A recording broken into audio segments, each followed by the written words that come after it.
Good afternoon, everyone. I'm Glennis Young, Chair of History, and it's my great pleasure to welcome you to today's event, commemorating the centennial of the Negro Leagues, racial justice, professional baseball, and American society.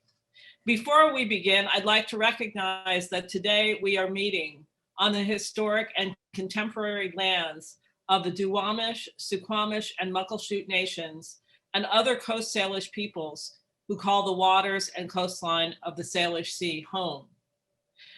This event is sponsored by Friends of History, the History Department Diversity Committee, and BlackPast.org.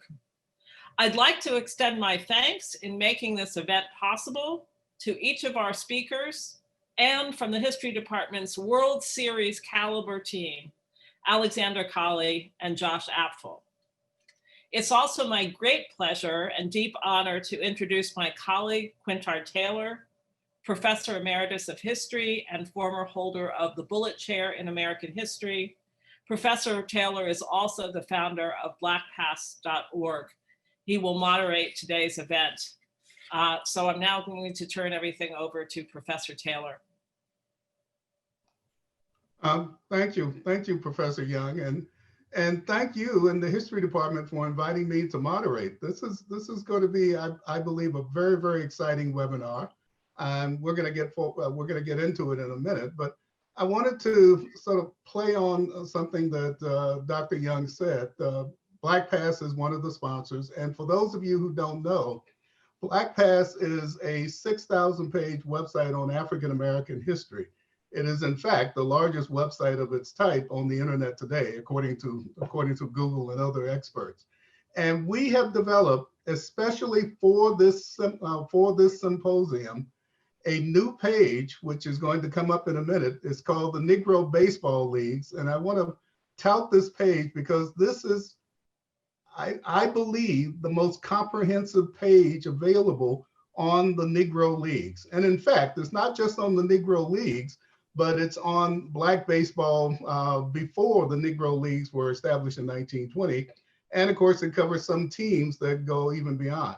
I don't have the power to scroll down, but if we can scroll down, you can see the text. And then at the bottom, if we scroll all the way down, we can see the various elements. We'll go back up a little bit.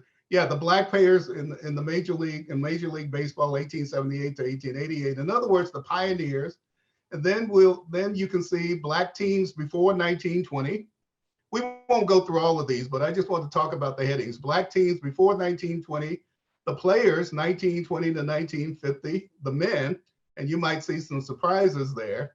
The players, the women, I know you're going to see some surprises there because we assume that all of the players were men.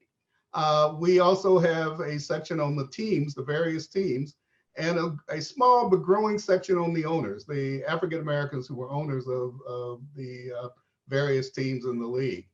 And so we hope that you will come back to this over and over, especially after this seminar symposium. But we hope you will come back to this to see the resources that we have here. This is an ongoing project. It is sponsored by a number of folks, but most importantly, I think I can announce this, the Seattle Mariners, who have put their stamp of approval on this page and this project. So we want the whole world to know that Black baseball, and particularly the Negro Leagues, will never be forgotten. And you can always go to BlackPast for a reference to it. So let me get though into our panel and our discussion today. This is commemorating the centennial of the Negro Leagues, racial justice, professional baseball, and American society. And it's particularly timely, I think, because of what's been happening this summer. There are a lot of issues that are being raised about racial justice in every aspect of American society because of the George Floyd death. And certainly baseball is no exception. And we have a number of panelists here who will be able to talk about those kinds of issues. But before we do that, I just want to take a point of personal privilege and sort of introduce the session by sharing with you some baseball factoids. Now, I have checked these out for accuracy with our panelists, with the leading historians, sports historians, and they tell me that these are correct. I want to share them with you. In August 1891, President Benjamin Harrison became the first, and as far as we can tell, the only US president to watch a Black professional baseball team play when he saw the New York Gorms defeat the Cape May, New Jersey Athletics. In 1912, the Hilldale Athletic Club, better known as the Hilldale Daisies, had 4 women on their roster: Clara Ivory, Helen Barnett, and Mary and Grace Ricketts. This was the first gender-integrated team in Black baseball. In 1922, Olivia Taylor became the first Black woman to own a professional Black baseball team, the Indianapolis ABCs. Also in 1922, the Memphis Red Sox played in Martin Stadium. They were the first team to play in a Black-owned stadium. And of course, they would continue to play in Martin Stadium for the next 30 years. On May 2nd, 1930, the Kansas City Monarchs and the Memphis Red Sox played the first night game in Negro League history. The Monarchs went on to defeat the Sox 8-4. There was always a challenge for baseball teams. I won't get into this because we have historians who know much more about this than I do. But there was always a challenge of longevity for these baseball teams. And one of the best examples of this challenge was the Indianapolis ABCs. In 1933, they became the Detroit Stars. And by 1938, they had moved on to become the St. Louis Stars. But also in 1938, the Atlanta Black Crackers became briefly the Indianapolis ABCs. And so you see there are numerous name changes among these teams throughout this period. Also, many of you have heard of Charlie Pride, the country music sensation in the 1970s, or beginning in the 1970s. What people don't know, many people don't know, is that he pitched for the Memphis Red Sox in the 1950s. And he and another Red Sox player were traded to the Birmingham Black Barons for a team bus, which was the first in Negro League history. The Indianapolis Clowns played from 1930 to 1989. This is a 59-year period, making them the longest playing Black professional team in US history. They were the inspiration for the 1976 film, The Bingo Long Traveling All-Stars and Motor Kings. I remember that film very, very well. Internationally, and this is something people often don't know or don't realize about the Black teams, the Black players and Black teams often played outside of the United States. They particularly played in Cuba, the Dominican Republic, Mexico, and Venezuela. And finally, for our local audiences, there were 2 Black baseball teams, professional or semi-pro baseball teams in Seattle. They were the Seattle Royal Giants from 1928 to 1945, and the Seattle Steelheads, who played in 1946. In other words, Black baseball was all around us. Black baseball was in every corner of the country, and it impacted the lives of millions of people, not just Black folks, but a whole host of other people, including, as we said, an American president in 1891. Let me turn to the panelists who are going to be leading the discussion today. And I want to start by talking about the variety of people that we have assembled here. The person at the top of the list, certainly the person at the top of my list, is Mr. Mariner, Alvin Davis. Now, I'm going to introduce him, but a lot of people know that a lot of people in Seattle certainly know that he needs no introduction. He is a former Major League first baseman and one of the most beloved Seattle Mariners players of all time. He played 8 of his 9 seasons for the Seattle Mariners and won the American League Rookie of the Year award in 1984. Davis retired from Major League Baseball in 1992 and was inducted into the Seattle Mariners Hall of Fame in 1997. Welcome, Alvin Davis. Thank you for participating. Also, another legend, matter of fact, an ongoing legend is Dave Sims, who I'm sure everybody locally knows. Dave has been the television play-by-play commentator for the Seattle Mariners since 2007. The way I'm reading this, I realize that I will not be a threat to Dave's job. He was the 2018 and 2019 National Sports Media Association Washington State Sportscaster of the Year. That's a lot, but it's also a very important and distinct honor.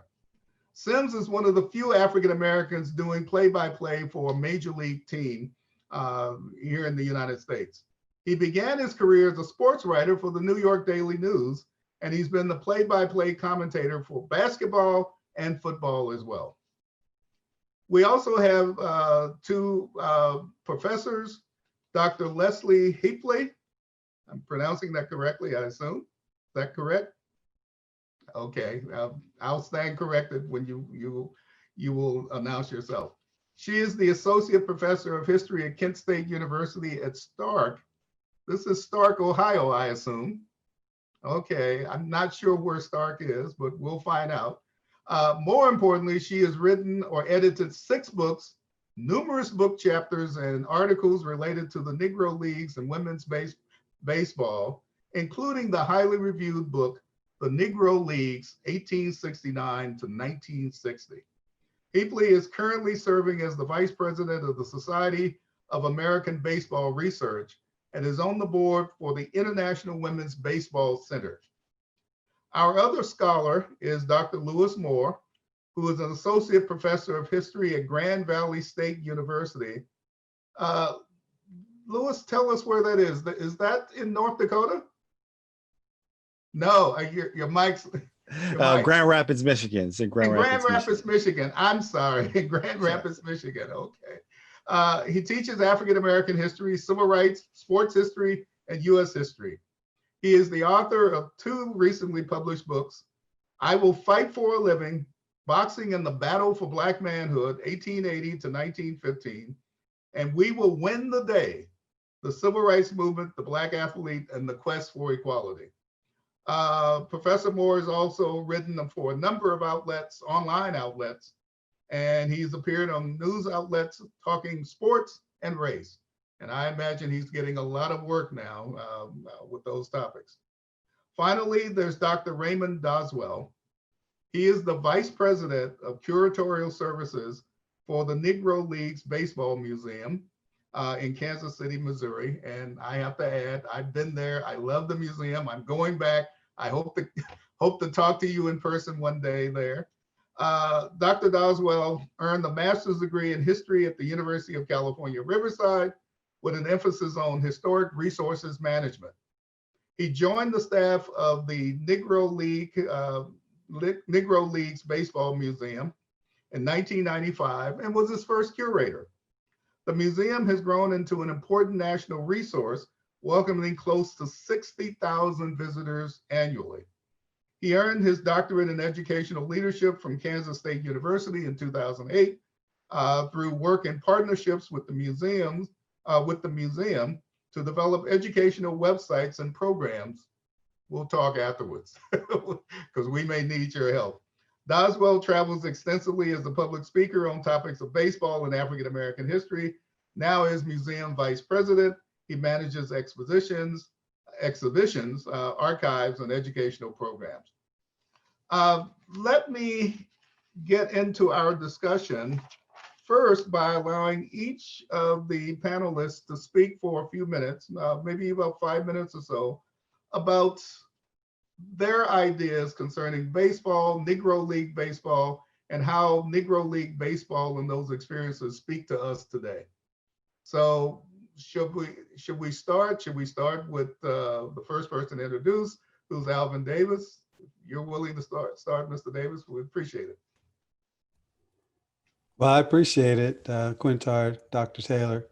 It's a pleasure to be here and be able to participate with the panel on this symposium and talk about a great subject, a great topic as we commemorate 100 years of the Negro Leagues. And I'm looking forward to our discussion. just my experience as an African-American player coming along, really from the time that I was a child. And I don't know, we'll be able to go back that far, but hopefully it'll come up in our discussions. But, it's had a tremendous impact upon my life. We were talking earlier before we opened the seminar about how we, came into the sport of baseball and the place that it has in my life. And it's always been here. I'm the youngest of my family, youngest of my generation, all my cousins, youngest in my immediate family as well. And so I kind of had that caboose seat of everything that was happening in front of me. And baseball's always been a part of our family. My mom and my auntie played baseball, hardball. My mom, one of the highlights of 2020 for our family was my mom turned 100 years old. She's still with us. She lives with us. We have a chance to interact every day. And so I've heard stories my entire life of baseball. And my grandfather was the coach of the team. My mom knew Jackie Robinson's brother. Wow. So going back to Pasadena, kind of playing travel ball back in the 20s and 30s, if you could imagine that. So it's been a big part of my life, and I'm honored to be a part of the discussion. Thank you. Thank you. I'm just going to go across my screen, and the next person that I see is Dr. Lewis Moore. All right. Yep, I got it. Okay, so thank you for having me. I have some brief remarks prepared. Just real quick, we are in this kind of Zoom world, so if you ever see me looking this way, really concerned, it's because one of my kids have come down to bother me, and they won't be going away when I do that. But again, thanks for having me in this Zoom. Like Alvin Davis said, I can't wait to get started here. The Negro Leagues got me here. Obviously, I didn't play. In fact, my skills were more like Willie Mays Hayes than Willie Mays. But it was the love of learning about the game that got me here. The moment I saw my first film on the Negro Leagues, and there was always sun shining someplace, I wanted to know more. I was hooked. In high school or even in college, outside of class, I hardly read. But when I did, it was about the Negro Leagues. Like many, Only the Ball Was White was my first entry into the leagues. I totally bought into the nostalgia and the lore of the game. After learning more, I thought Josh Gibson was the greatest player ever. Satch could strike out all 27 in a game if he had to. And I believe that Cool Papa Bell, who, by the way, has the greatest nickname ever, could actually cut off the lights and be in bed before dark. I still think Soul of the Game is one of the greatest movies ever, certainly one of the most underrated sports movies. It was the love of learning about the game that convinced me I could and should study sports. When I was an undergrad, the only history that I was interested in was Black history and sports history. So when we had to write a paper for our senior research class on California history, and let me shout out Quintard Taylor here, who is the god on Black history in the West. And I read everything he had because my professor was Shirley Moore. I thought I could write a paper about Black ball in California. I was foolish. It's not that the resources weren't there. It's that they really aren't there for an undergrad with 15 weeks in a dream. So I had to move on. But that project is still on my wish list. And the pursuit of the game taught me that I could do this full time. What I learned from studying Black ball and what I still do is use Black athletes as a window to tell the story of American history. The Negro Leagues were so much more than baseball. Black ball is the story of migration, Black business, gambling, perseverance, fandom, Jim Crow, depression, the double victory. It's the story of the first half of the 20th century of America. It's the story of Black leadership. It's names like Rube Foster, but also about those who came before the Negro Leagues, like Octavius Cato, who was murdered in Philadelphia in 1871, trying to protect the Black vote. And equally as important, it's the story of the working class Black America, a story that is so often undertold. Negro League ball is a story that always needs to be told so we understand who we are.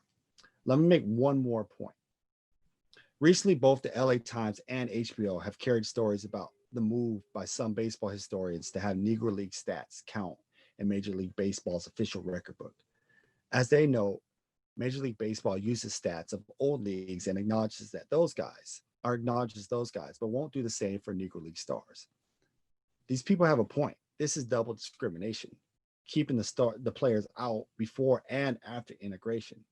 This is part of American history. So we have to praise the effort of Larry Lester, a Negro League baseball historian, and others on all these stats. As someone who has spent hours on research using microfilm, I'm amazed by this total dedication to see the game they love respected. Major League Baseball should throw their full resources behind this effort, their research power, their tech, everything. But I'm also reminded of a famous and often quoted and many times overquoted W.E.B. Du Bois quote on Tunis. He said, quote, "It is a peculiar sensation, this double consciousness, the sense of always looking at oneself through the eyes of others, of measuring one's soul by the tape of the world that looks on an amused contempt and pity. One feels his two-ness, an American, a Negro, two souls, two thoughts, two unreconciled strivings, two warring ideals of one dark body, whose dogged strength alone keeps it from being torn asunder." But what does this quote mean in the context of Negro League ball and stats? On the one hand, the fact that stats aren't included shows that black ball is still kept out, still discriminated, and still on the outside looking in. America's game, but not America's game. This is why Major League Baseball needs to do everything in their power to collect and disseminate the stats. But on the other hand, this dogged determination to have these stats kept is an acknowledgement to a standard bearer we don't really need. Josh was great because we said he was great. Cool Papa was great because we said he was great. Smokey Joe was great because we said he was great. Those that got a chance to break segregation's curse balled out. As stated on Real Sports, the two greatest living legends in baseball, Hank Aaron and Willie Mays. And let me just add, by the way, Eric Davis is the greatest player ever, played in the Negro Leagues. But for those who never got that chance because of racism, it's enough to tell their story and celebrate them. Stats are great, but love is better. The beauty of the Negro Leagues is that, like no other thing in Black sports, nostalgia lives on. We're here today celebrating and learning about the game, not because of stats, but because the people loved the game. This was Black America's game, and they made sure it was preserved and celebrated in such a way that we can never forget.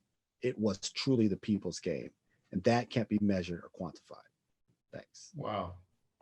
Thank you. That's very powerful, Professor Lewis. It's amazing. And I'm already learning, and I think everybody who's on this Zoom session will be learning as well. I'm going to turn next to Professor Leslie Heaphy. Here we go. Thank you very much. Yep, I appreciate the invite, and it's Dr. Leslie Heaphy, and I'm going to take a little bit of a twist on this and build off of something that both Dr. Taylor and Dr. Moore brought up, and that is the idea that when you look at the history of the Negro Leagues, it's so much more than just the official teams and the official games that were played. And Dave Sims said earlier, the idea that baseball affects so many people. Right? It affected the entire country. The players played in all parts of Latin America, et cetera. So I'm going to share my screen to give some visuals as I talk a little bit about the aspect of the Negro Leagues that often doesn't get enough attention. And I think in the centennial year, as we look beyond the top stories, right, to really understand the broader depth of what we're talking about, the challenges that were needed to overcome, is to look at the aspect of barnstorming, because Negro League teams typically played only about 60 games a year against other league teams. Barnstorming was the answer. Barnstorming is what kept teams going, and of course broadens our understanding of the importance. And so I just wanted to talk a little bit about that, but it's the kind of thing that I think is helped with some visuals. So I'm going to share my screen, and hopefully somebody can let me know if it's working. So hopefully it is. Yes, All right, I see heads nodding. And so when you think about the idea of barnstorming, we're talking about the idea that most people think of simply teams traveling and playing in small cities and things like that. But with the Negro Leagues, the barnstorming idea meant, yes, we might go play. So here's a broadside from the Leland Giants of 1909, Rube Foster's team, right? Playing in Austin, Texas against the Samuel Houston College team. Driving down there, getting an opportunity to play. It was necessary, obviously, to make their payroll and to give them a living wage. So they played often whoever they could find, but you also find that official Negro League teams barnstormed against other official Negro League teams. And so that becomes one of the interesting things when Dr. Moore was talking about the stats, right? The stats that it raises another issue because they're playing all kinds of games and all kinds of people. And do you separate out those stats and decide that these are worthy and these aren't? And this is what makes, and so this aspect of barnstorming is an interesting. Some of the teams would barnstorm against very unique teams across the country, and one of those is represented here in this poster. So we have the Birmingham Black Barons playing against the House of David. And the House of David, as you can see here, was a religious organization that was founded in 1903 in Benton Harbor, Michigan. Ultimately, by the 1920s, they had 3 traveling teams. And one of their most common opponents traveling across the country were to play against the Homestead Grays and the Pittsburgh Crawfords and other Negro League teams. In fact, they were so popular that at one point there was actually a colored House of David team as well, building off that to, again, provide opportunities to play in both big cities and smaller parts of the country. And so this was a common kind of idea. This particular poster represents another aspect where you have the Brown Cubs, who were actually sponsored by the Piney Woods Country Life School in Mississippi. And this is a poster from around 1938.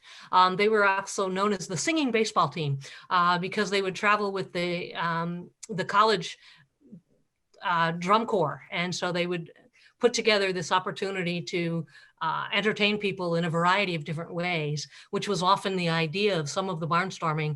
Again, thinking about what do you do to make a payroll? What do you do to have a living wage? And coming up against the obstacles, they came up with varieties of ideas. And so this is an example of that particular idea. These are just, again, you can see the Kansas City Monarchs playing the House of David.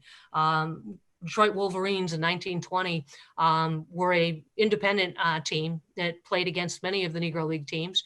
Kansas City playing out in Bismarck, North Dakota, playing often against white teams, and they were the only black team there.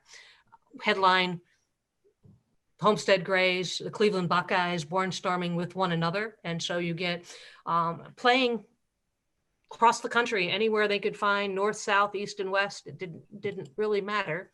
Then you had the opportunity for people like Satchel Paige here to create their own all-star teams, bringing together players to play against often all-star teams put together like Bob Feller's All-Stars, Dizzy Dean and his all-star teams.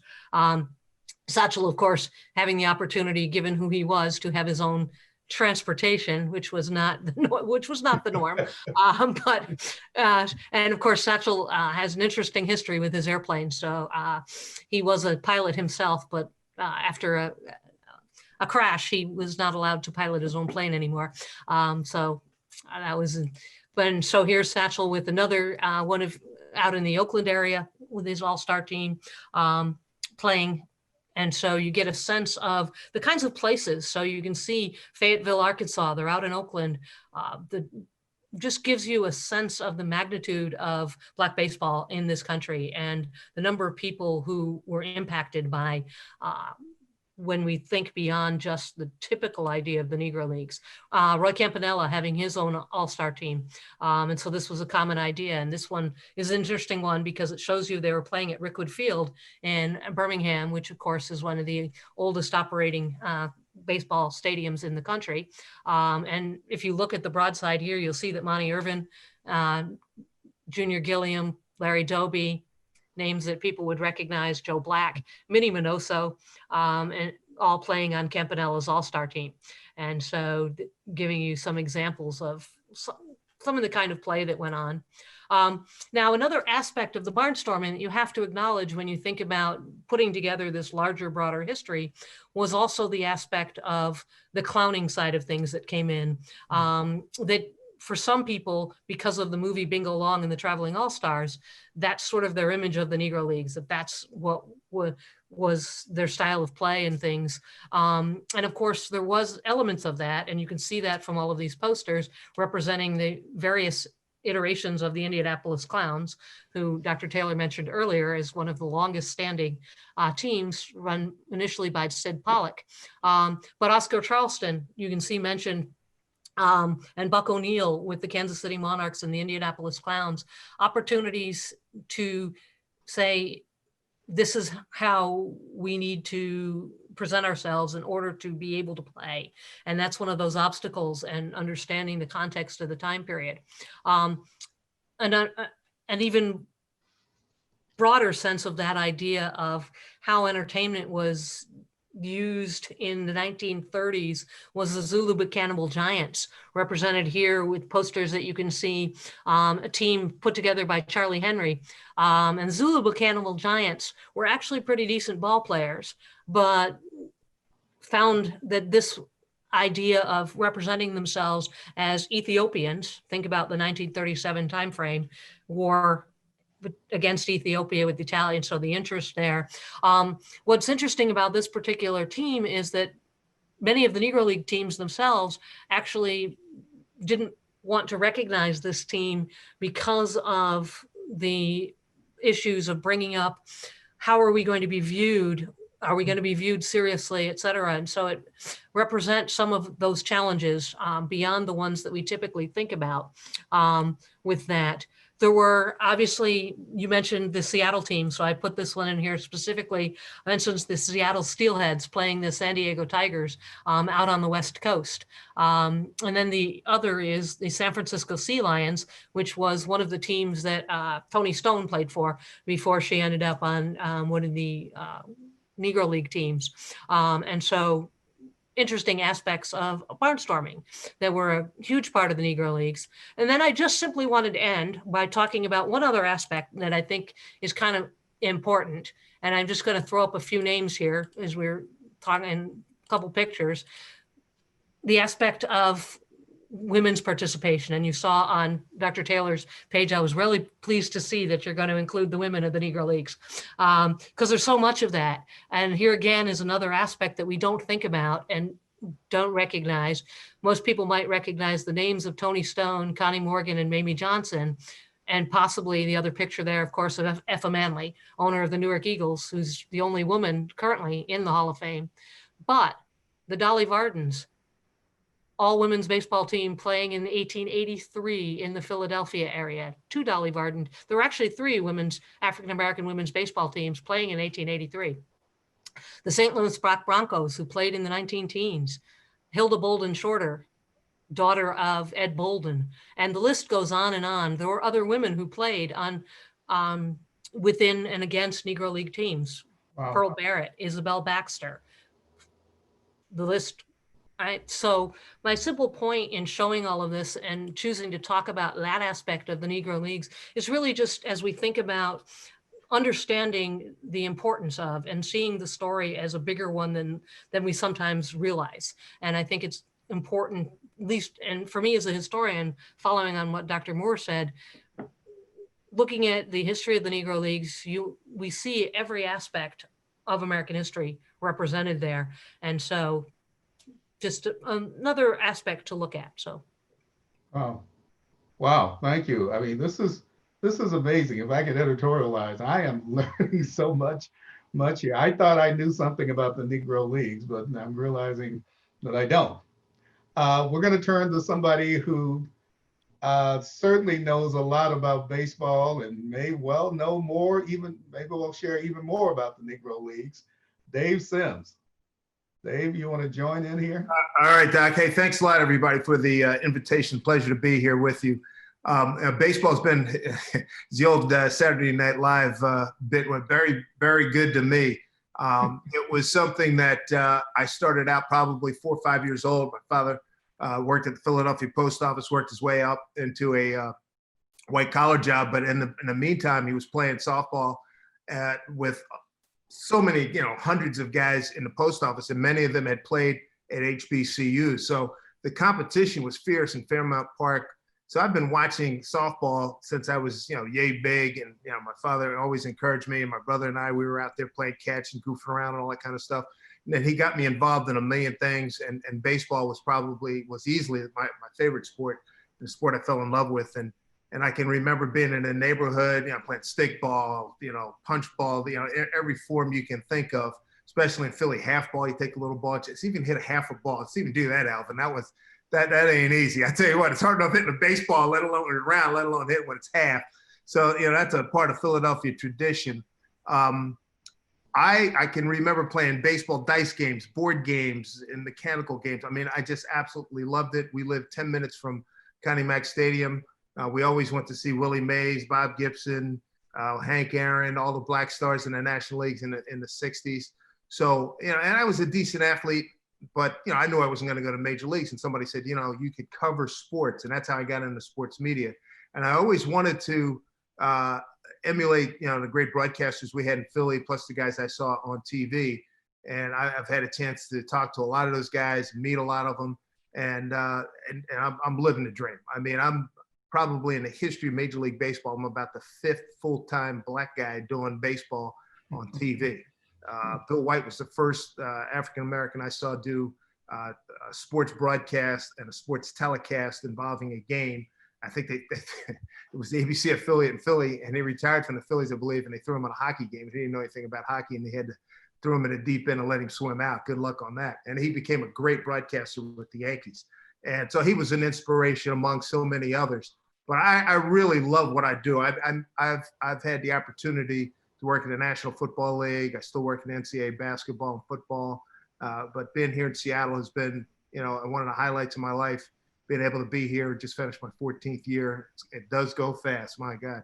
And meet guys like Alvin and with the subject, germane to the subject, over the years, I've met so many people, including I met Leon Day. I interviewed him back at Mickey Mantle's restaurant back on Central Park South in Manhattan. Who else? I knew Larry Doby. I'm good friends with Larry Jr.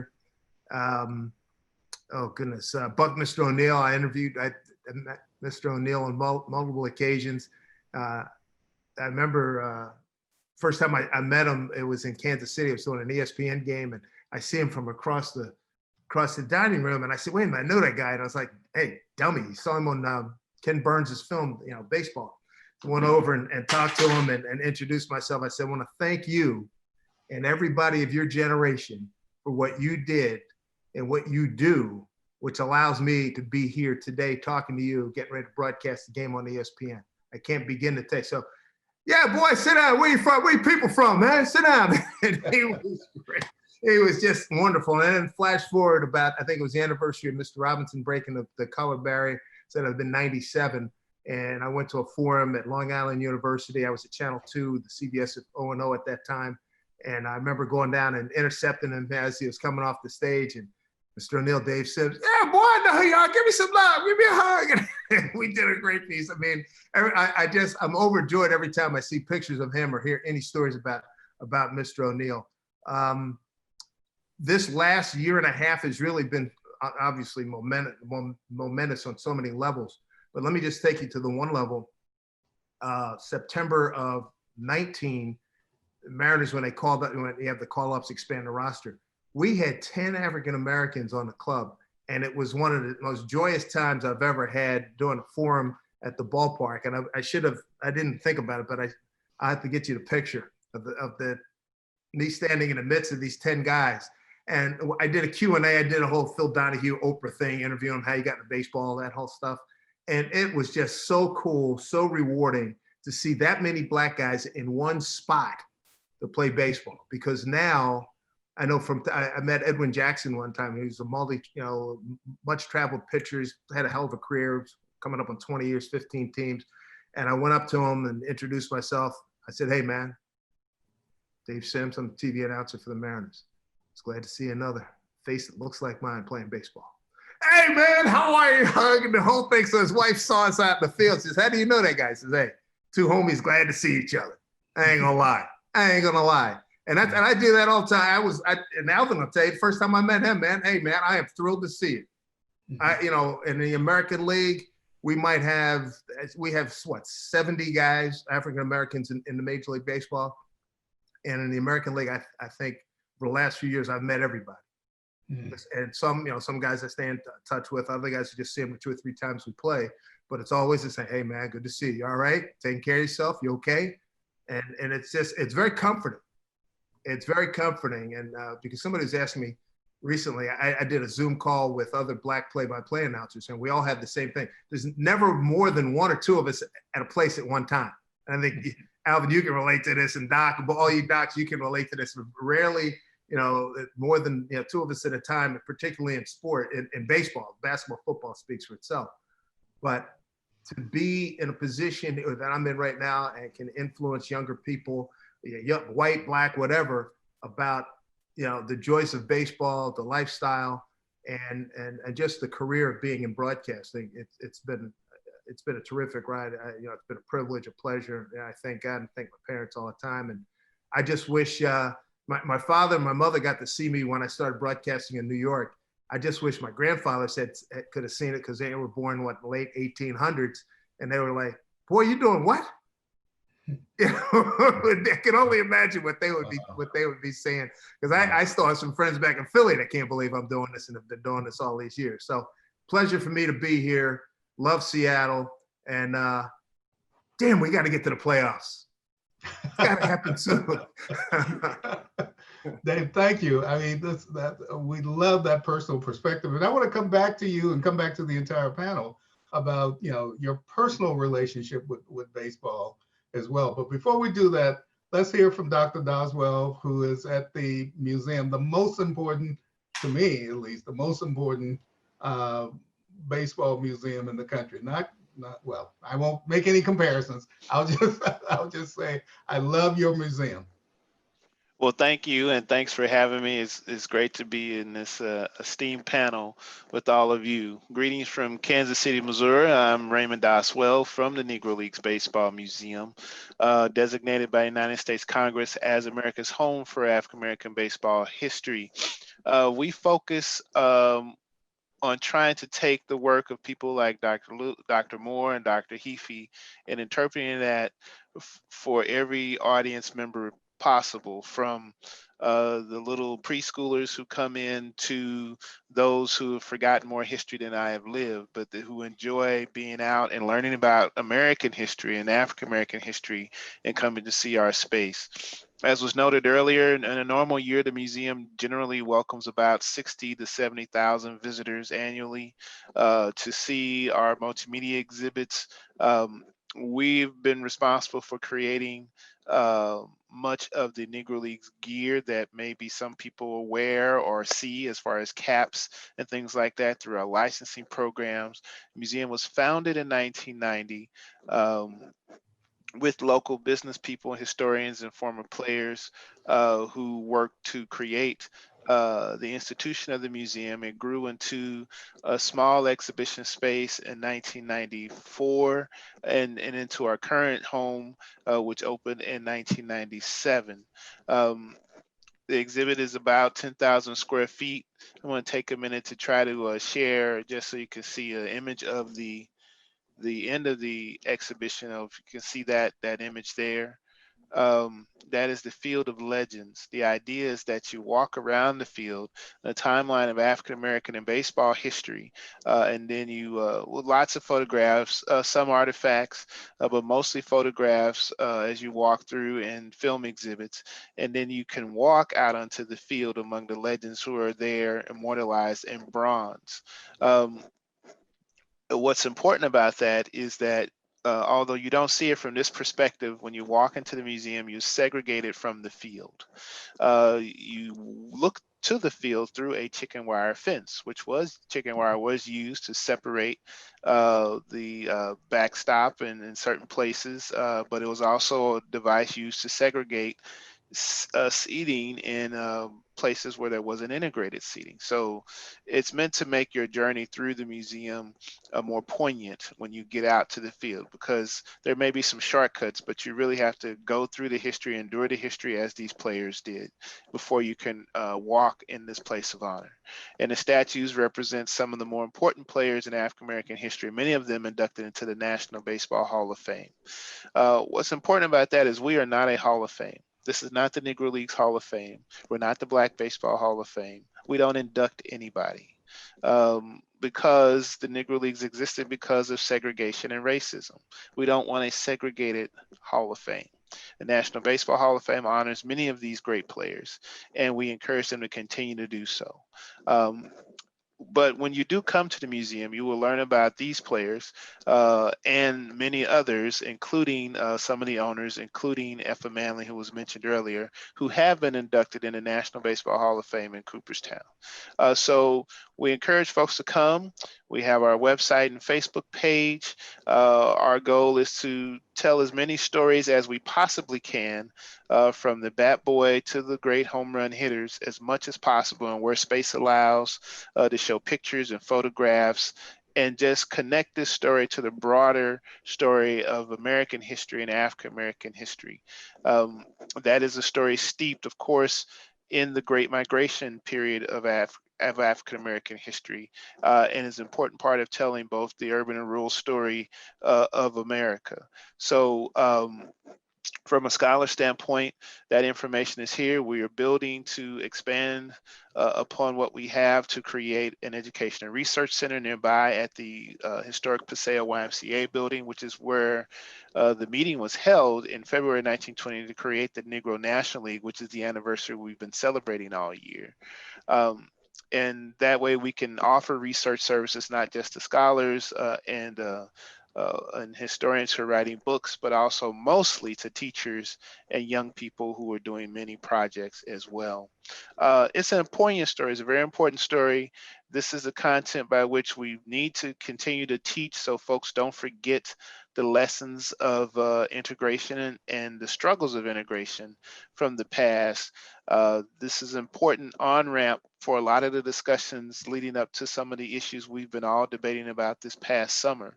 I appreciate Dr. Moore using Du Bois. I use that quote all the time regarding double consciousness, but there's another one I also like to use where he, and I'll paraphrase, he says, "We Black men and women are the sole oasis of simple faith and reverence in a dusty desert of dollars and smartness." We have this rich history that we can overcome a lot of things with if we know it, and if folks learn and understand the background of how far we've come, the successes we've had, but what we've had to overcome. My hope is that we can be part of leading change in America, and if sports can help in leading that change, the Baseball Museum is here for it. Thank you. Oh, wow, thank you. These have been some very, very powerful presentations, but we want to open this up to questions from the audience. But before we do that, I'm going to try to take my personal privilege as a moderator and raise a few questions. One of the things that's come up in the discussion is, let me try to frame it this way, that there is an image that we have, we meaning the contemporary generation, we have of Black baseball and the Negro baseball leagues that in some ways has been crafted by movies, and particularly by the Bingo Long movie. That's been referenced a couple of times. Tell me in your own words, each of you, and not everybody has to weigh in on this, but what did that movie get right and what did it get wrong in terms of the Negro League baseball phenomenon? I saw the movie in the 1970s. I personally loved it. I thought it was, I thought it was pretty accurate, but I don't know that much about Negro Leagues baseball. So tell me how you guys as experts, and Dave, you as a sportscaster who actually knew many of the players, how do you respond to a movie like that that presents this image of Black baseball players? It's been so long since I saw that movie, and again, I didn't know a ton of players. I mean, I was at a tryout one time, and Judy Johnson was a part of the tryout for the Phillies when I was probably a senior in high school, freshman in college. What I remember of it, I hadn't heard stories about that particular portion of it. I had just heard from my dad hearing about Jackie Robinson, Larry Doby, Satchel, Josh, Cool Papa Bell, the names that Dr. Doswell and Dr. Moore Ketzit that they named. I wasn't real familiar with that particular part of that history.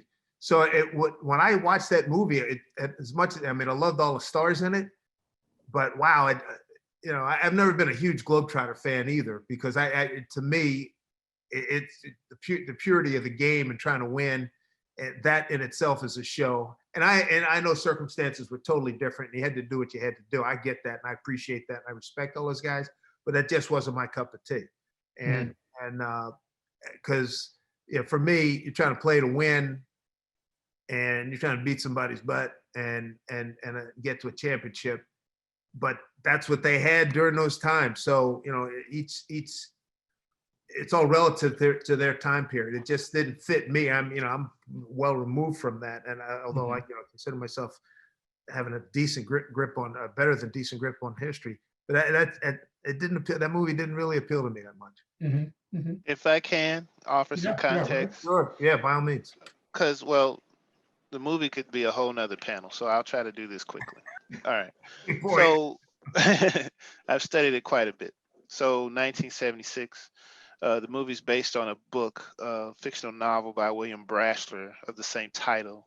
Mr. Brashler is an Iowa Writers Project alumnus. He knew Cool Papa Bell, got to meet him and got to interview him and get a lot of these stories.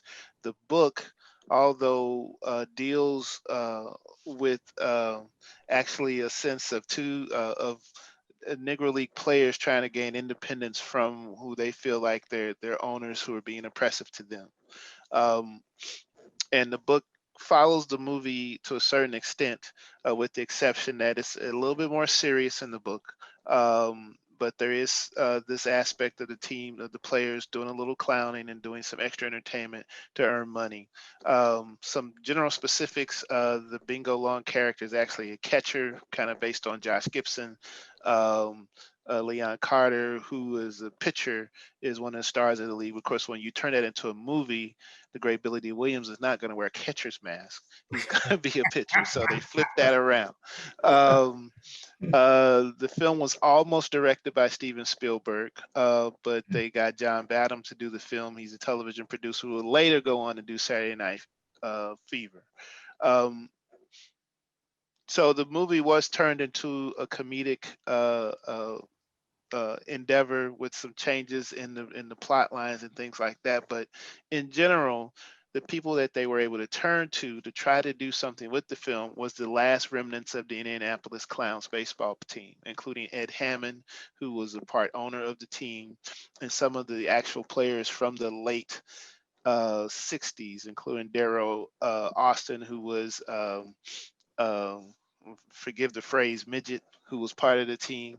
And they had Reese Goose Tatum's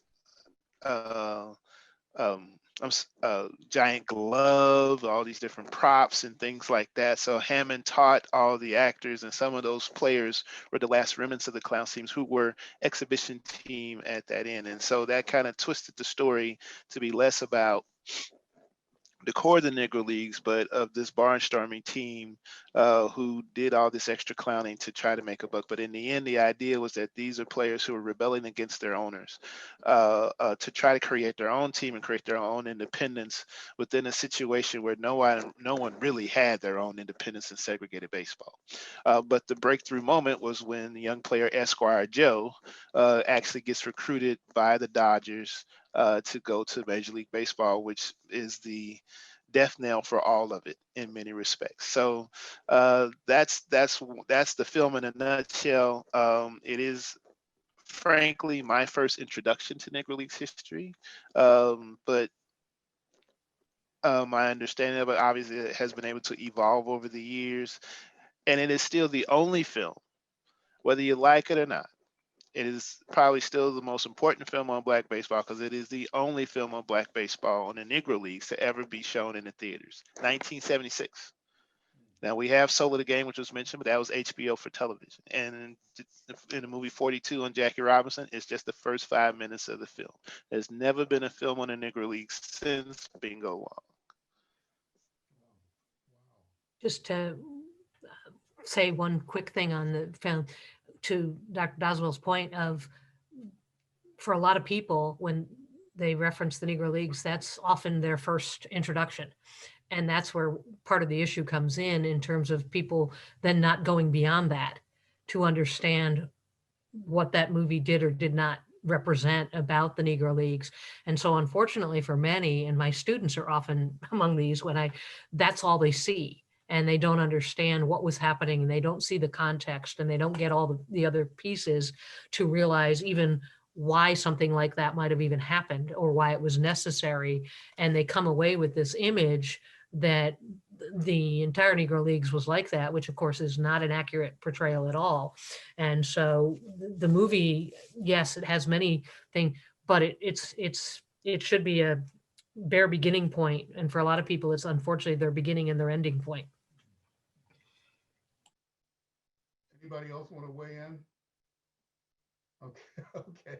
Let me move on to, I guess, an idea that comes out of the movie itself, certainly toward the end, the integration of baseball. And many people look upon that integration as the death knell of the Negro Leagues, and perhaps it was. But I guess I'd like for you guys to sort of turn it around and look at how baseball itself was changed. Major League Baseball was changed by the integration of Black ball players into the majors. Not every Black ball player from the Negro Leagues made it into the majors, but many of them did. We talk about Jackie Robinson, but there were a number of others who went into the majors. How was Major League Baseball changed by the introduction of these Black players into the sport?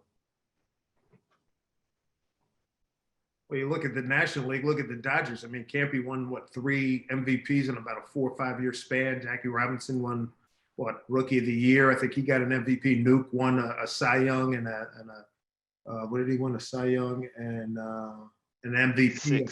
56. Mm-hmm. So, I mean, the impact was huge. I mean, Willie Mays, Monty Irvin, Hank Thompson with the Giants,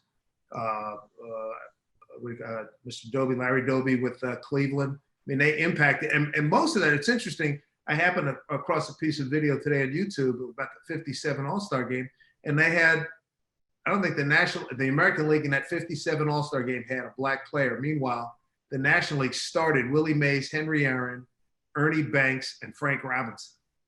Leaving somebody out. There was four, Frank, Willie and Hank, Frank and Ernie. And the National League, I remember when I was playing Legion Ball 70, 71, I remember we'd play our games at like 6 o'clock, rush home and watch the All-Star game. And it was great because the National League, they'd introduce the starting lineup. It'd be 8, 9 Black, 8 or 9 people of color because you had Clemente and some of the Hispanic players. The National League always was way ahead of the American League in terms of featuring Black stars. I mean, it's crazy. I mean, I thought it was a big deal when I first discovered Earl Wilson was pitching for the Red Sox in 1965. I thought that was a big deal. Like, what? He's in Boston? Wow. Dave, Anybody else? it's such an important point, Dave. Oh, go ahead, Mr. Davis. No, I was just going to say that the duality of it is hard, because integration, it was something that in broader America there was such an effort for integration, the civil rights movement, and even before that. But at the same time, you did have the death of the Negro Leagues, and in some ways it was bound to happen when you took the best stars. When you take the best stars from any league, it's going to impact a league. So there is kind of that duality of it. I know for me, one of the deepest dives that I did that was really changing for me personally was reading the book that Dr. Moore mentioned earlier, Only the Ball Was White. That was in 1992 when I was playing baseball over in Japan, and just read through that. And I remember feeling that sense of, wow, a lot was gained, when Jackie Robinson broke the color barrier, but a lot was lost at the same time. And so, I really love the fact that we are trying to capture and keep in front of all of America the importance of this league. At the same time, acknowledging that if we had to write it over again, if we all had to do it over again, the league wouldn't have existed in the first place. That there would have been an integration in baseball from the very beginning, that the best players, regardless of ethnicity, would have been playing, or gender for that matter, would have been playing. And we would have seen, as Dave mentioned earlier, the most highly competitive games being played every day by the best players on the planet. And that's what we have now. As we mentioned, we're concerned about our numbers and getting our numbers back up and having the best players playing now, today. But that started back then. And I guess, fortunately, unfortunately, the Negro Leagues was a casualty of that change. Okay. Well, that leads to another question about contemporary baseball. First of all, I'm sorry. There's a phone ringing here. It seems to me, and a lot of observers, and I admit we're just observers, that the number of Black players in Major League Baseball is declining, or has significantly declined over the years. I mean, Dave just talked about the number of people who were playing back in the 1960s and 1970s, and you don't see that critical mass today. I mean, what's happening that's causing this change? What's happening that's causing this decline? Especially when you look at the other major sports like the NBA or the NFL, where the numbers of Black players are, and the percentages are actually higher and remaining fairly high. Black players went on strike in the NFL and the NBA, they'd be out of business. Southeastern Conference would be out of business in basketball and football, especially football. Mm-hmm. And as before we start recording, the thing that always struck me, and from my conversations with a lot of people, educators and other folks in athletics, the fact that the Black household's not what it used to be. I mean, it's you think of Field of Dreams. Hey, Dad, let's go have a catch, and Dad's not there. If he's in the joint, if he's doing drugs, if he's unavailable, not in the picture in any way. The possibility of having that kind of base, and the fact that maybe he played baseball and can pass it on to his son. I mean, that doesn't exist. And I'm not hearing, I mean, there's a lot of single mothers doing a great job in this country. And I know from looking at all these bios of being a football, baseball, basketball, it's so many of these star athletes, and I read their bios, and they're raised, there's a high percentage, I don't know what the number is, but it's a reasonably high percentage who are raised by single mothers. And not every single mom's out there going, hey, Johnny, let's fire it in there, kid. Come on, let's go. You don't see that kind of stuff. And hopefully there's some organizer, in high school who has an impact, who has some influence that leads these guys into athletics. And again, with baseball, another factor in baseball that differs from football and basketball, if you're number one draft choice or a high draft choice, or heck, you can be a 7th round draft choice, play 3-4 years of college and football, and you can go right to if you're good enough, you make the league. In baseball, you could be terrific in college and be ripping it up. You might have to go to the minor leagues. I mean, as great a player as Alvin was, he had a year and change in the minor leagues riding buses. What'd you make? Back in those days, what'd you make? You weren't making big dollars, right? No, not at all. I think it was $950 my first year in AA and $1,050 my second year. That's like, we had this conversation, Dave. I had to go into the office and ask for a $50 raise because I was a finance major in college, so I could do math. And I realized that our affiliate in Tennessee, where the tax rate was lower, and our affiliate in Utah, my net paycheck was going to be less. And I was married that year. So yeah, anyway, that's a whole nother panel discussion, right, Dr. Doswell? But yeah, to your point, Dave, I knew that was the road to the show, as we called it back then. Fortunately for me, being from Riverside, California, having men like Bobby Bonds and Dusty Baker, who grew up in the neighborhood. Again, I was the youngest, watching all this unfold before my very eyes. So even as a young person, going to Dodger Stadium and seeing the Atlanta Braves and Hank Aaron and Dusty Baker from my neighborhood playing, going to Dodger Stadium, seeing the great rivalry of the Dodgers and the Giants, and Bobby Bonds from the other end of the block, my hero, playing. If that was the path, I was good with it. Yeah. So yeah, it kind of cuts both ways, Dave. Yeah. It does.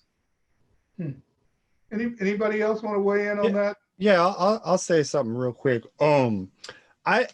Instead of like looking internally and putting on families and stuff like that, because I don't, Jackie Robinson didn't have a dad, right? And he made it.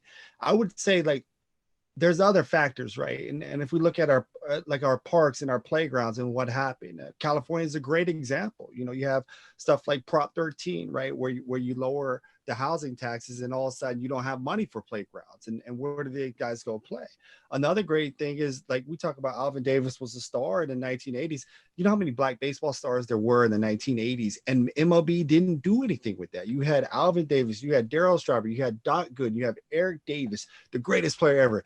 You had, who else? Like Bo Jackson. You had all these stars in the 80s that could rival anybody in any sport, and baseball just let it go. In the 90s, you had one of the coolest athletes of all in Ken Griffey Jr., and baseball doesn't do much with it. And now baseball's sitting around like, what do we do? Do something with Tim Anderson, right? He's a legit star. Do something with some of these guys that you have, Mookie Betts, right? Like put everything into that. The other part is it's just what's happened. I got 3 little kids. It's what happened to all little sports, right? It's that we're getting, kids are getting priced out. They're getting priced out soccer. That's why our soccer teams aren't that good, because it's expensive. What happens is middle-class parents, they put their kids into sports, and then there's somebody on the outside say, well, your kid needs to get better. Let me train them. And everybody's got to get a trainer. And out here for basketball, for example, it's $50 an hour just to get a trainer, right? So imagine what it costs for the baseball pitching coach. Now everybody has to have a pitching coach. They have to do the long toss. They have to do the short toss, right? And then if you're playing baseball, you got to play travel ball. We talked about this before. You have to have the $400 bat.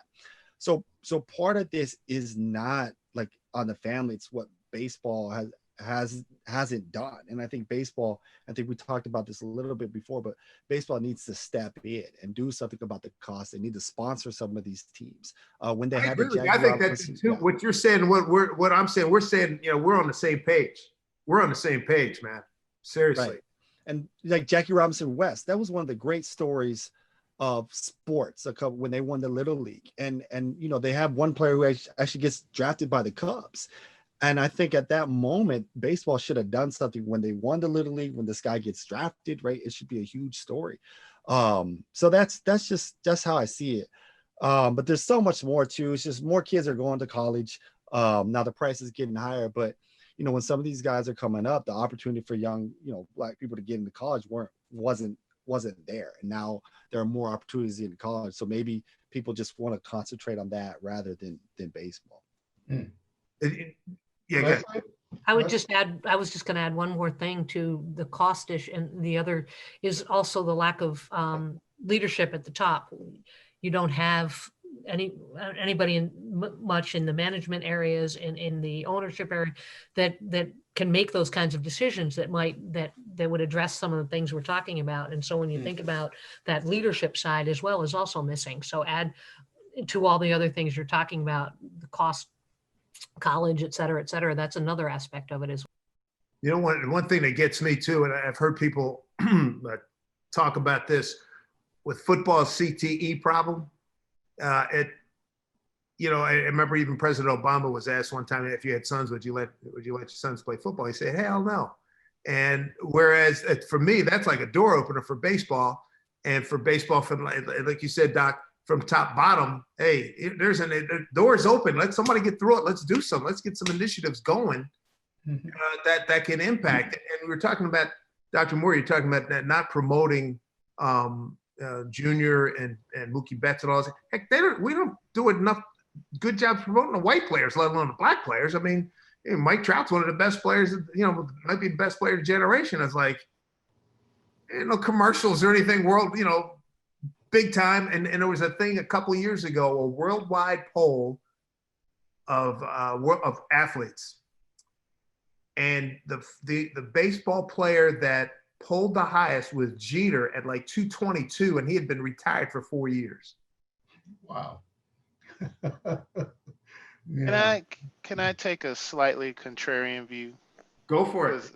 Because I don't disagree with anything that's been said, and it's important to note Dr. Heaphy's point about leadership too. This was the late Jimmy Lee Solomon, who was VP of MLB, African-American, highest ranking African-American MLB at the time, who told me, because when this question was brought to him, and he talked about the lack of feeding and nurturing players all the way down from the communities not supporting Little League baseball to not supporting scholastic baseball to not being able to feed collegiate baseball. And that's one of the reasons why he helped to try to come up with these urban youth academy projects that are around the country, including the one in Compton, California. There's one here in Kansas City where MLB has built complexes similar to what they invested in Latin America for academies to train young people to play baseball. And we're now beginning to see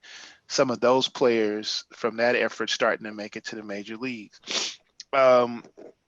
And as much as I'm still a little angry that Kyler Murray is playing for the Arizona Cardinals and not Oakland A's. I get it because he's making money and he's really good. And then we think about, you mentioned Bo Jackson earlier, but some of the greatest athletes of our last 20 to 25 years, like Deion Sanders and Michael Jordan, love baseball. Commissioner Faye Vincent once is credited as saying, thank goodness for the Negro Leagues because they helped nurture the black athletes who wanted to play baseball. You imagine Mays and Aaron playing football or something else. I mean, Robinson could have played basketball or football if he wanted to. But my contrary view is I'm one of those people who I'm less concerned about them playing professional, but if there's any reason why young people are denied an opportunity and access to play the game, which is the greatest game ever, because there's so many other things you can learn from playing baseball, then we ought to be concerned. So if there are impediments to that, those are the things we need to deal with. And whether they become professional is great. Hopefully that could get more attention for college scholarships, life lessons through baseball, and I want to see more doctors, lawyers, and teachers out of it. Arthur Ashe's position, and you know what? But again, we're on the same page as well. I agree with that. I'm not sitting there espousing everybody has to be a pro. I'm just talking about the cats that do want to be there. The numbers are just not what they used to be, and the interest is not what it used to be. But I fully subscribe to what you said. Let me change the focus to a obviously contemporary issue. It's a contemporary issue that forces all of us to be on this Zoom call instead of being in the same room. COVID-19. How is COVID-19 impacting baseball, and in particular Black players in baseball, and as importantly, the next generation of Black ball players coming up?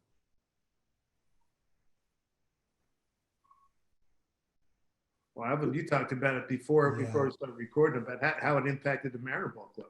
Yeah, just, loss of repetitions. And, we just talked about it as a panel, how you just won't be able to get that back. We'll have to do the best that we can to get those game repetitions back. And so I don't want to be pessimistic about it because it's the hand that we've been dealt, and everybody was dealt the same hand. So, being a member of the Seattle Mariners organization and a member of the staff, we just have to make the best of it that we possibly can and look at it as part of the challenge. But for those players, just the loss of the opportunity to compete, to develop, in a game-like environment. And, we look at the game environment as kind of like the test, borrowing from academics, so we prepare, we drill, we study, we teach, but then the game kind of tells us where we're at, and it tells the players where we're at as well, and gives us the opportunity to make adjustments to see where we need to focus our attentions, and then you just the natural part of the development, because the players don't necessarily come in.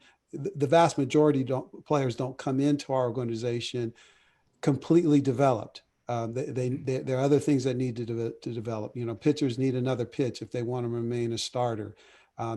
Players need to learn how to develop physically. There's a lot that happens in the weight room. There's a lot that happens mental skills. Our Latin players are learning English so that when they transition to the United States, they're able to become a part of the culture and eliminate that barrier that would exist for them.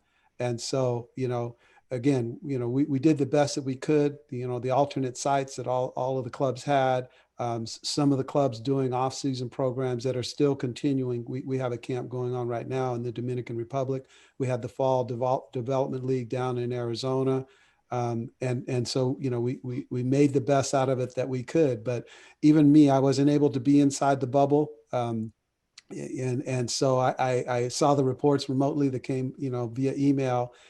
And just to see, PCR testing is a part of the daily life for those camps and for the alternate training site. Dave saw it there in Seattle. It's a regular part of life. I do want to give kudos to the Mariners organization. We didn't have a single player test positive during the summer, and that's a collective effort. That's from our ownership all the way down to every player that had a uniform within the bubble, sticking to the guidelines, doing what they needed to do. And as I heard the players and staff talk about it, it wasn't easy. Staying in the same hotel, eating the same food, not being able to see your family or people that were outside of the bubble in person.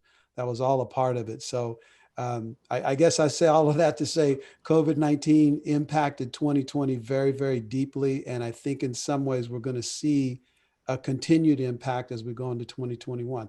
There's no guarantees, right? As we look forward to 2021, I know we as human beings live by the calendar, and when we've had a bad year, we're always glad to turn the calendar to January 1, and we feel that sense of a fresh start.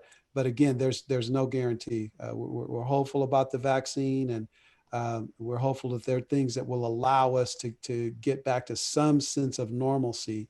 But we'll just have to see it. And one more point before I mute my microphone. We are seeing a change in minor league baseball. MLB has taken over minor league baseball, and if you've been following the news reports, minor league baseball is going to look different than it looked in 2019. And for our young players, hopefully that will be a change for I think we the lost this better. connection. Go ahead. I was just going to say, for our young players, I hope that will be a change for the better. It will result in a more competitive environment, but also a more of a level playing field with MLB being involved. But yeah, those are a lot of things, and those changes were in the hop. That's not directly connected to COVID-19. Those discussions and those decisions were made years ago. But yeah, minor league baseball is going to look different for two major reasons, and one of them is COVID-19. Wow. We're rapidly running out of time, unfortunately. And I want to give some of the people in the audience a chance to ask questions. And so let me go to the here and let's see what comes up. Here's a question for Dave and Alvin. While the Mariners have hired a lot of Black baseball players, what more could the team and Major League Baseball do to get more Blacks into baseball? Well, I'll just weigh in real quick, Dave. We touched on that earlier. I think, the promotion of the players is very, very important. And I know the Mariners have done a great job, but I think all across the industry, just giving the young kids, the young athletes, an opportunity to see someone who looks like them, that has a similar background that they have, is very, very inspiring. I know it was for me. I don't know that baseball would have been my first love had it not been for Dusty Baker and Bobby Bonds and Mitchell Page, who played college ball out in my area. So to look and see athletes who are like me and combine that with my love for the sport, because I agree with Dr. Doswell, it is the greatest sport on the face of the planet and in the history of mankind. And so to see players like me who I looked up to doing it was very, very inspiring for me. And I think we can do a better job of that. And I'd like to see more kids get involved in, whether it be in the media department and financial department. There's peripheries, the peripheries of baseball where you're in and around the ballpark, around people who love the game. You want to be around the game. You like the excitement of the whole team environment. We're just not seeing that kind of activity. I mean, I'd love to see more Black interns. I mean, hey, if we got to go grab somebody out of HBCU, hey man, it's a media opportunity here. You want to do some PR, you want to do some advertising, you want to work in the stadium video entertainment. Our folks and our in-house entertainment win awards darn near every year. I mean, wow. There's so many availabilities to tell stories in baseball. So we need to get people involved. Not everybody can be a player, but I mean, geez, you can still be around the game. Wow. No, I think that's important. Dr. Taylor, I'd love to hear Dr. Heaphy speak about Saber and her position on Saber, because as I do get asked questions by folks that love the game of baseball who aren't necessarily players, but would love to have a career in the sport, one of the things I tell them is that, you know, the revolutions in baseball have been, you know, analytics and now technology and the combination of those two. So I would love to learn from Dr. Heaphy, you know, how all of our young viewers out there could combine maybe two of their passions for the game of baseball and for STEM, you know, science and technology, engineering and mathematics. Sure. It's an opportunity, and mentioning Society for American Baseball Research, which anybody is welcome to join. An organization of about 6,500 members across the country, representing every possible interest that you can find in baseball. You want to know something about baseball, that's where you go and you'll find somebody. But one of the things that has become very clear in the last few years is the opportunities that are out there. SABR runs an analytics conference, for example, every March. And one of the opportunities that is presented is they have what's called a case competition for college students. And they come and present on a particular analytics related type issue. And one of the opportunities they get to present in front of are baseball operations people from most of the Major League Baseball teams. And so think about the opportunity that presents for them to get that chance to do that and then get feedback. And we've seen a number of the young college students, and there's actually been high school teams present as well, who've gotten opportunities to interview with Major League Baseball teams and actually receive internships and jobs. The opportunities to take their interests in anything from economics to physics to any of the mathematics and put that together with an interest in sports. The opportunity today that we see in baseball operations and other aspects where they're no longer looking solely to employ people who actually played the game, right? They're looking to Alvin's point, to people who have the academic side of things that they can bring. And that's one of the things that we see changing pretty dramatically. And so for young people interested, these are the kinds of things you want to look for. You want to look to opportunities like this to get the chance to intern with teams, to get out there and see what's happening. And SABR is certainly one of those opportunities. Can I follow up with a couple of quick questions? And I think this one has some relevance here. There's a question about women participating in the sport. And now I believe this was about women participating as players, but you've actually spoken to the issue of women participating in other levels. But what about the prospect of women participating as professional athletes in Major League Baseball? Well, that's an interesting question, and certainly there are potential possibilities, but the real interest and the real issue is not necessarily the idea that women ball players want to necessarily and expect to participate at the major league level. Talking about the idea of equal opportunities and the chance to play, what they're looking for is simply the same opportunities, which means, hey, you know, let's create leagues like we had in the 1940s and 1950s, or the Colorado Silver Bullets, that give women a chance to play on a more even playing field and allow them those opportunities. Like you have the WNBA, there's nothing to that equivalent. And it's kind of interesting to look at that aspect of baseball in this country when we look around the world and discover that in Australia, for example, there are women's baseball leagues. And yet it's our sport, and we aren't supporting that kind of thing here. And so I think that's where what we really want to see is the opportunities because unfortunately, once again, if you have, and it isn't to say that there likely is going to be a woman who's going to have and get that opportunity, but that's going to open the door for a very, very small number of women, right? As opposed, kind of like thinking about, well, Jackie Robinson went through and the doors didn't open immediately, right? And what happened instead? The Negro Leagues died away, and all those opportunities that had been there for those players, nothing replaced it. And so thinking about it from that aspect and saying, that's not going to open the doors and give opportunities for anything except the most elite, top of the cream. And so broadening out those opportunities is really what we want to think about. Wow. Wow. Dr. Heaphy, there is a USA baseball Yeah, the USA program. national team. Sure. Yep. Yeah. Absolutely.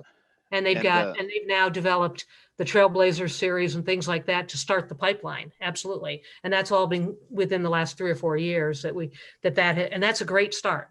And that's the pipeline that you want to have to develop the opportunities for the broadest number, as opposed to seeing 3 or 4 we want that, but you also want the other. Okay. There's a film about that effort called Girls of Summer that Yep. I've seen part of, and we hope to program at the museum. So those efforts are out there. Folks, we have just a few minutes left, and so I want to conclude with one last question from one of the listeners and viewers, and it's a question that's going to prompt some debate, I imagine. What was the greatest Negro League team of all time? Anybody want to weigh in on that? I hate these questions. Okay. Because, for me, it's like they're all my babies. So what, but obviously there were some teams better than others. And I think Dr. Moore and Dr. Heaphy might point to certain teams. A lot of historians point to the 1935 Pittsburgh Crawfords as probably, at least certainly, if not the best team, certainly the most talented laden team, because they had 5 or 6 future Hall of Famers on the team. And were among the Negro League teams that were relatively well financed at the time. And soon after that, that team was broke up and ended up, a lot of those players, including Satchel Paige, ended up going to Latin America, playing in the Dominican Republic for Quintard Taylor, among other teams, and were dominant down there as well. So that I'll just say that's probably one of the teams that gets the most credit as being equivalent to the 27 Yankees, for lack of a better comparison. And Wow. I hate those comparisons too, but if that helps put some perspective on it, I guess that's one that historians have pointed to. Yeah, I was going to say the 35 Crawfords, but you can throw in the 32 Crawfords. You can throw in the Newark Eagles of 1946, right? You can throw in the Kansas City Monarchs of an earlier time period, and then you can jump back into some of the Indianapolis ABCs of 1916. So depending on what you're looking for,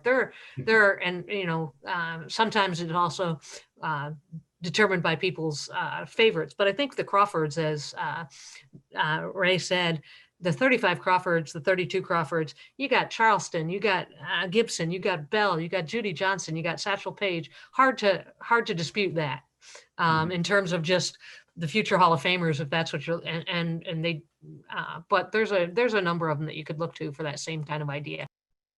Folks, I have a feeling that this. Go ahead. I was gonna say real quick. No, that's right, and that should be the movie. That should be the next movie. But I want to turn this around real quick. I want Alvin Davis on the spot to make the case for Riverside being the best place for baseball in California over Oakland and Los Angeles. Dr. Moore, Dr. Doswell, you've been here, huh? You know how nice Riverside is. Yeah, we can make our place. Our local Hall of Fame is pretty loaded, and not just baseball. There's a basketball family from around here named the Millers, with the Daryl and the Cheryl that grew up around here as well, and a Reggie. Let me not forget the TNT analyst. Wow. But yeah, Riverside is a little hidden gem when it comes to the athletes and politicians, doctors, lawyers. This is it's a little hidden gem here in California. So we'll keep it kind of quiet, Dr. Moore. Folks, I want to thank all of you for participating and really providing a stimulating discussion. I've said it before, but I have learned so much just listening to all of you about Black baseball and its impact on American society, an impact that continues right to this day. And so I'm hoping that these discussions will continue as well. So thank you to the History Department, and thank you to all of our participants. This will be the end of our session. Go Mariners, and everybody go out, and once we get over COVID, we will play baseball again. Yes, indeed. Take care, folks. Take care. Thank you very much. Thanks a lot. Thank you, everyone. Be well. Take care.